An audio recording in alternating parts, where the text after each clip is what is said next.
All right, so welcome to the second episode of our Pasco Connect podcast. I'm DJ Arrazcaeta here at the REMAX office in downtown Port Richey, and I have Nikki from Executive Title Services who's joining us today. She's in the hot seat, and we are really excited to have her and get to learn a little bit more about her and her business today. So I'm going to take it from here. You want to introduce yourself? I am Nikki Connell. I've been with Executive Title since 1984. We've been on Main Street since 1981. Long time. Long-time resident. I moved here in 1973. That's awesome. That's awesome. And did you go to school here? Yes. What high school? Richey Elementary. Oh, way Gulf back. High or Gulf Middle School for 2 years, and then we moved up to Hudson. Awesome. So Nikki and I do a lot of closings and stuff together. We are very fortunate to be able to share our businesses cross paths. Mm-hmm.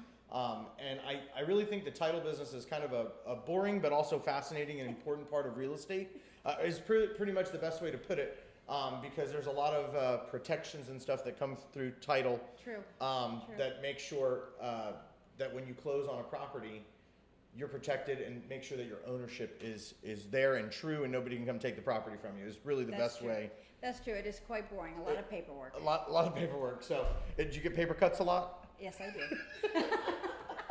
Okay, so I want to ask you kind of a little random question. What is something that people would be surprised to learn about you, besides how long you've been here?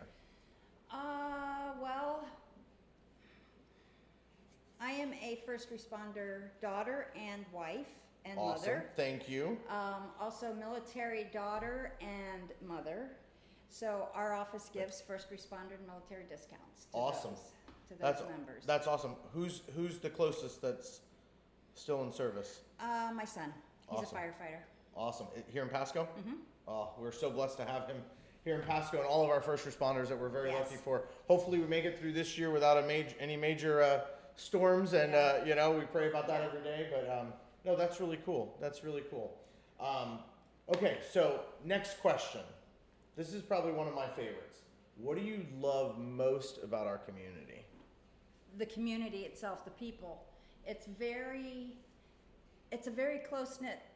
Main Street people are just fantastic. We all get together for fundraising, for community outreach, different events all year long. Mm-hmm. So yeah, I like the people. The other cool thing about the people, sometimes you see somebody's best when we're all at our worst, right? Exactly. Like, we got to experience that with a lot of the storms and helping people through the couple floods that we had and all of that. And I mean, it was really neat to see the community really come together and just Absolutely. Like, hey, whatever you need, I got you. Whatever I can do to help. And that was one of my favorite things. So I second that. I do love the people here. And I think that's what makes us here in Port Richey so special is that we kind of have that slower pace where it's a little more old-fashioned in that sense, has some charm to it, but yet yet everybody is still very, very tied together in a good way. Absolutely. One of my customers called me the morning after Helene and knows I live on the river and said, I'll be there tomorrow to pick up your stuff. And no charge, no questions, no nothing, just did it. Yep. Because he knew you're so overwhelmed, you don't know what to ask for, but he was there. Well, and tell us a little bit more about that. So I know your office flooded. Yes, the office flooded. The house did the also. The house flooded. So you had a double whammy. Double whammy, and then a lot to recoup. And I mean, business wise, that was a struggle. It was. We not only were closed for the month to get repaired. Luckily, I have another location that we moved to for work, but we lost revenue of homes that had under contract that were flooded. Yeah, because then people didn't have the ability to close. If you were buying, I mean, I had several clients that were in that boat. You're buying a house, and all of a sudden you have flooded. A flood. You're not buying the house. You're not buying that house. You didn't own it yet, so the deal falls apart. So that was definitely a big struggle. And too, and then it's funny because in business, just like anything else, it's a wave of stuff. So we had the floods, and we had that loss, that moment that was like a month long, that was hard for all of us, that we were all just trying to pick up the pieces. And then the business changed, because then you had stuff that would have never sold sell. Mm-hmm. You had people that no longer wanted to be on, so you then had a ramp up of business, and then you were overwhelmed. And I couldn't even imagine dealing with the office flooding and being my house and my office, and then being crazy busy. Yeah. It was probably a whirlwind. It for, was. It was probably a big whirlwind for sure. It was a messy quarter. You know, but we made it. We did. We we're- did. Everybody pitches in. Everybody pitches in. We're resilient, and we move through and work together. And that's one of my favorite things about what goes on around here. Okay, you ready for another fun one? Ready. Okay, so what's a local tradition you never miss? So maybe something that goes on in town or an event. Well, that varies. I used to do the Chasco parade with my kids. Yep.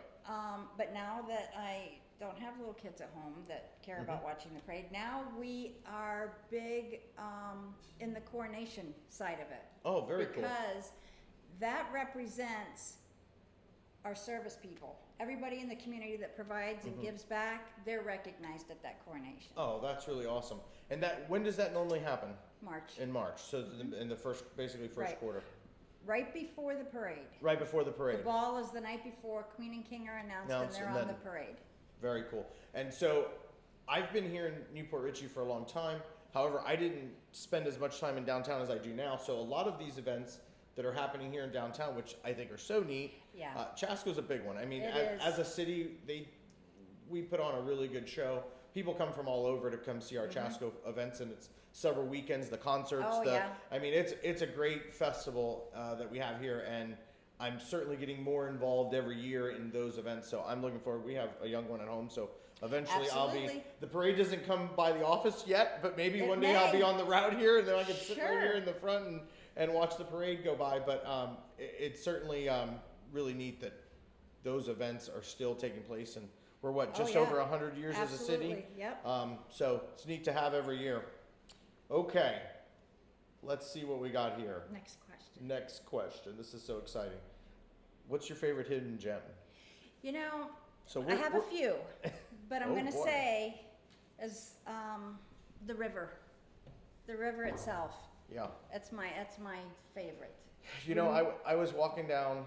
I was touring a house on the river that we have listed just a couple days ago, and I saw some people paddleboarding Yep. down the river. Yep. 2 paddleboards, and I just thought, you know what? I think sometimes we miss that. Like Oh, it's just there. We're so absolutely. used to the river being a part of town, but it's so much more than that. You can paddleboard. You can do so much. I've heard stories. You used to be able to water ski on the river. When it was not a no wake zone. I know that's been a while, but there was no seawalls. what a wild time to be alive to water ski on that river. I just think It's that would funny. be. I take my grandson in the kayak or the paddleboard. Five houses down is the dinosaurs. He likes to On the paddle down there and look at the dinosaurs They have from the water. And it's really cool too because sometimes you can time the tide. You just coast. And you can coast to and not have to paddle too much. That's the way I would like to do it. Because if I get on a boat, I want it to have a motor because I don't want to have to, paddle too much. Lexi gets me on the boat. She's like, "Come on, we're going kayaking," and all that says to me is, I'm paddling and working. she's relaxing, and it's never been fun for me that way. So if I'm getting on a boat, it has to have a motor. But that just might be my thing. Yeah. But I definitely think the river is a hidden gem here that, especially with the dock and stuff at the park, you can put the paddle boards in and go up or down river and see some Exactly. beautiful real estate. Yep. And really have a nice time and then go to a local restaurant and have a beer Exactly. or I love good it. meal. Very good. Okay, so now a little bit more about work. This Okay. is, and I know we had a fun closing recently, but share a memorable closing that was just a fun story to tell. I don't know that I have. You don't remember the fun ones. You always remember the worst ones. Why is that? Is there like a thorn in your side for a while? Yeah. I know we had. I'm gonna tell one that I have. Okay. That we just did recently. We had a closing that dragged on, and it really was the lender's fault. If, it's easy to point fingers, right? But we did what we were supposed to. You guys certainly were communicative with everything that went on, and the lender just couldn't get it together, and they had to just keep. I don't know what they were 10 doing. days. 10 days. And then 2 closings within those 10 days. Yep. And And it then still didn't fund on time. it still didn't fund on time. It was an absolute circus to the point where I went by to check on the house, and somebody had given, and it wasn't you, and it wasn't me. had given the buyers the keys to the property, which is a huge no-no, no-no. right? We have to shake our heads because Yeah. what we do is protect our clients throughout the process. So this was out of our control. It was not known or disclosed to us. And somebody gave the keys to the buyer and they had not closed and funded on the house.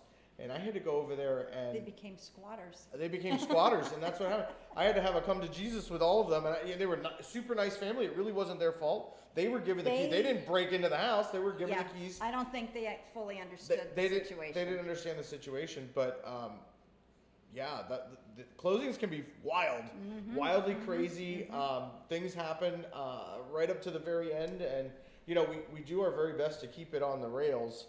But sometimes there's things that are out of our control. Yeah, there's always some outside force that you have no control over. Yeah, most of the closings are probably 99% of the time they're smooth. Yes. We do go through the process. I have my systems. You have your systems in place as to how we handle certain situations, and we make sure that we kind of go through that list. There's a reason to the madness, Sure. right?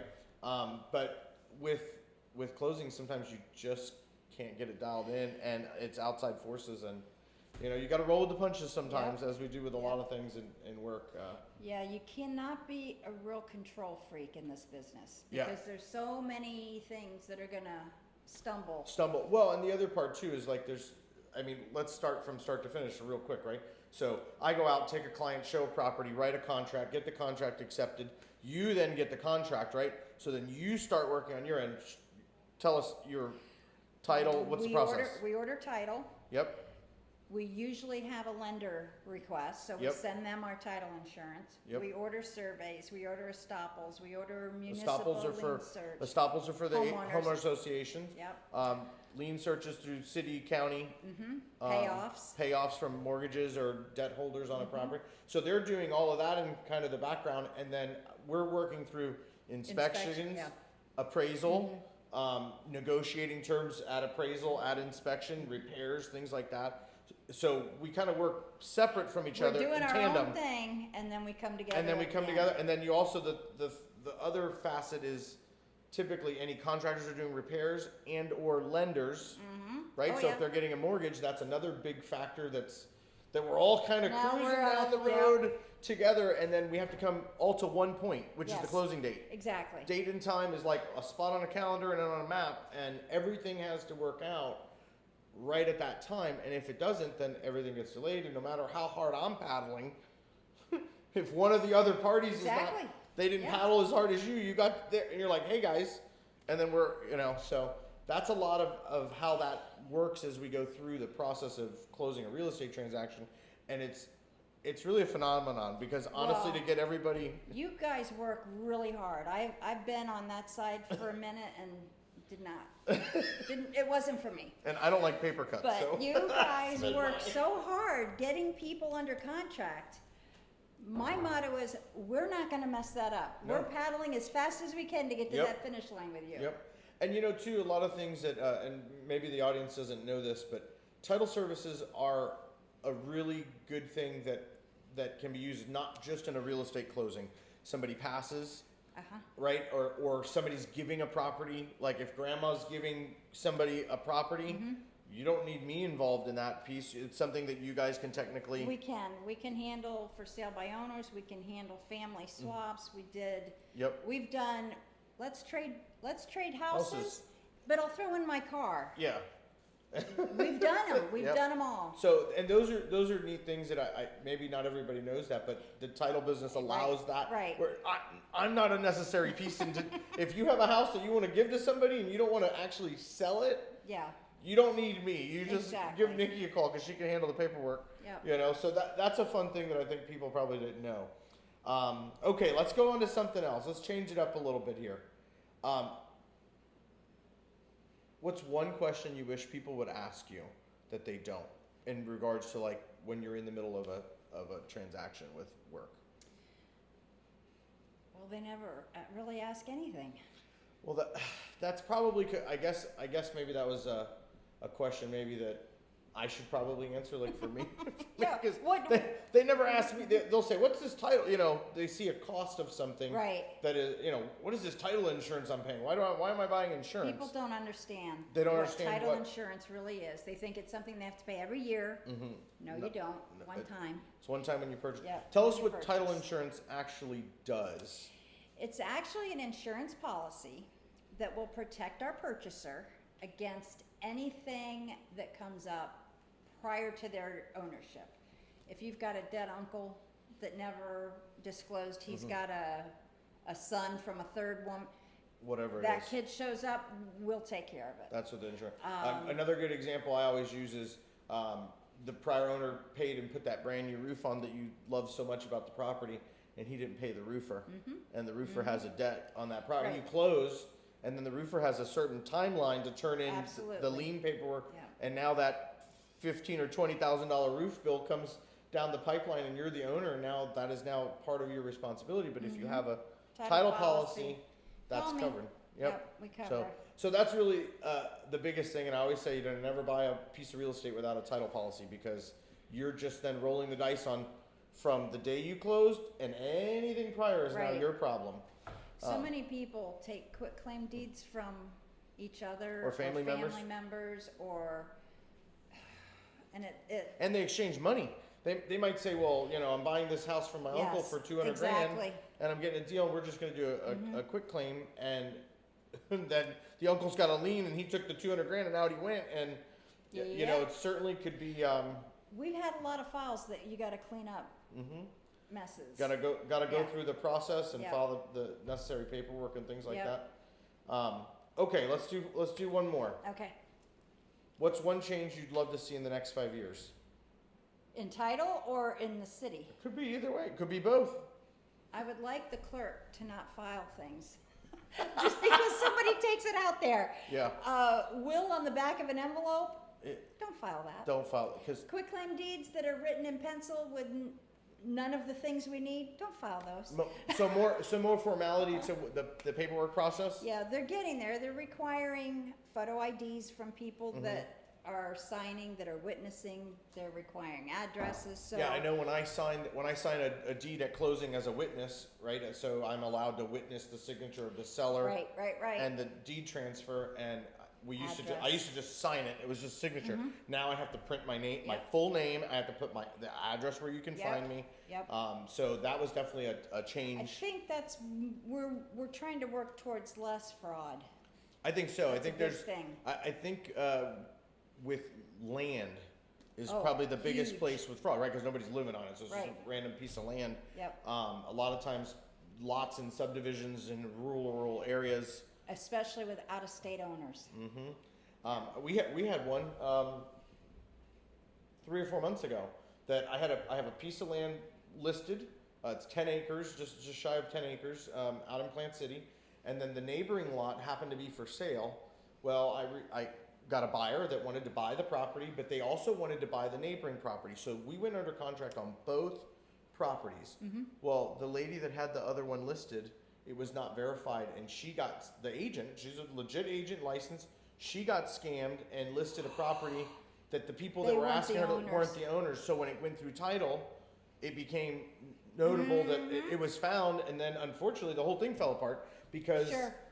well, the guy wanted 20 acres, not 10, and the lady couldn't sell the one that was next door because Yeah. she wasn't talking with the People owners. don't get it. People don't think about it like Yep, that. and- They're just And those are things that come up that what you do is so important to the process, because that agent would have sold it, Yep. and the people would have, and who would have had the short end of the stick? The buyer. Yeah. He wouldn't have bought the property, and he might have paid money to buy it. Oh, It would have sure. been a big. We had, if you don't mind, I'll tell Yep. one quick story. We did a closing, $1 million vacant parcel up in Shady Hills. Okay. Regular investor, customer of ours. It was his first $1 million closing. He was very tickled. So away he goes with his little copy package to walk the property. He's out there walking the land and runs into a couple. And he's like, "Excuse me. Yeah, can I help you?" And they said, "Oh, we just bought this property. We're so excited." He says, "No, I just bought this property." They took a quitclaim deed from somebody they didn't know, gave him money. "Here's your paper." useless. Useless. Yeah. Thank goodness our guy was covered. Covered. Yeah. And wow, that's Yeah. great. I wonder how much they got. I don't know, but I tell you another one that happens a lot that's with regards to closings is the wire fraud. That's a whole nother. well, it is wire fraud, and I'm telling it. Sending me a wire does not increase your chance of fraud. Yeah. If you talk to me live, I give you my account numbers, You go to your verify. bank, you wire. I get it. The big problem is outgoing. Okay. Let's say I do your closing, you give me your information at closing to wire to Bank of America. And then I get an email from you saying, please put that in my Wells Fargo account. That's fraud. Fraud. Yeah. If I blindly send it to this Yeah. Wells Fargo account, Yeah. we don't do that. We'll pick up the phone. DJ, Yeah, do you really want me to move this to your Wells Fargo account? And I don't bank with Wells Fargo. Yeah. So it's Yeah. it's the people that don't talk to their customers, that don't verify anything, that Yep. don't pick up the phone, that are going to be the victims of wire fraud. And I think that's, something that really encompasses everything. The money is the biggest thing, right? Exactly. You can do all the paperwork in the world, but if the Exactly. money isn't transferred, we don't have a closing. Right. The money is what causes the closing to happen. And that's why when lenders fund, when you receive wire transfers from a purchaser, and all of that is what encompasses a total closing. Exactly. Where you can say, Everything. okay, this has happened. Right. Right? Because you Right. can sign all the paperwork in the world, it doesn't mean anything until The you money get money comes. from the lender and you get money from the buyer and all of Correct. that, however that comes in. And that's, I think, the biggest thing. I know some people think they sign the paperwork and they're Oh, yeah. like, Or- oh, well, we've sold this. No. When the lender gives them the clear to close, Yeah. they're on my phone. Can I come in this afternoon? It's like, no, you got No. 3 days. you I have a don't 3 even day. have a package. You're Yeah, not coming in. yeah, there's nothing for you to sign yet. There's like, the They lender. don't get Yeah. what goes on behind that CTC. And see, and I think that's also too, like, a big thing that we focus on is keeping the buyer educated on the process. Is, Yes. hey, you're gonna Yes. get this, we have this many days, you Yes. have certain process and steps that we go Yep. through, and then we have, once you get the clear to close, you typically have a 3-day wait. More Plus or or mi- less. More depending or less. on when they sign the Yes. disclosures. There's definitely Right. a 3-day wait for most funding on loans, but I think the best way to put it is that there's a lot of things that go into a real estate closing that you do that's behind the scenes. Yes, people don't understand everything that goes into it. And that's why our jobs are so important in that transition. Communication. Yeah. Communication. Very good. Well, I think that's going to wrap it up for Great. our second episode of the podcast. I hope you guys enjoyed it. If you have any need for title services, please reach out to Nikki. She's right here on Main Street at Executive Title Services, and you know where to find me. And we'll see you on the next one.